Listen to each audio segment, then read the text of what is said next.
ذلك لكنت رجعتهم ومسكتهم هم الوزارة. لكن التمسوا للرجل عذرا. أريد أن أقول أخيرا يا إخواني، اثبتوا واصبروا في الميدان وفي كل الميادين ليقارن الناس بين أخلاقنا وأخلاقهم. أنا عايز 3 أيام الناس تقارن، الشعب المصري الذكي يقارن بين هؤلاء الذين رأيناهم يبكون وهم يدعون الله ويصلون في خشوع، وبين السبابين الشتامين اللعانين اللي معتصمين في مكتب وزير الثقافة بيشربوا الخمر، اللي بياخدوا الترامادول عشان يحرقوا المقرات. شفت يا شعب مصري حد من الشباب الطاهر ده مسك مولوتوف؟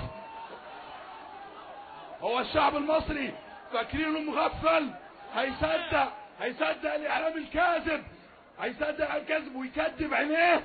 ده الشباب الطاهر، ده الشباب الطيب. شوفوا هناك شتيمة وقلة ادب وسوء تربية وترامادول، هو دي اخلاقهم وهي دي اخلاقنا.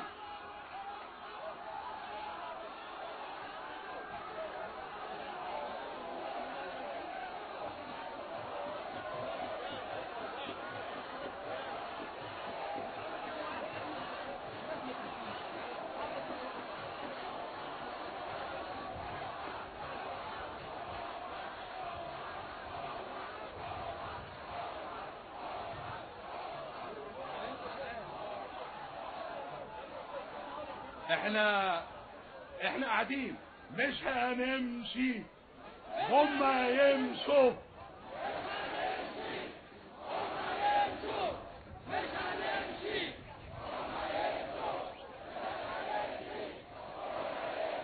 جهزتوا، انا وعدتكم نجيب الصعايدة وجبناهم. جهزتوا البطاطين والعشاء. طب بايتين معاكم ان شاء الله. السلام عليكم. جينا من اخر الصعيد مع المرسي بالتعليم.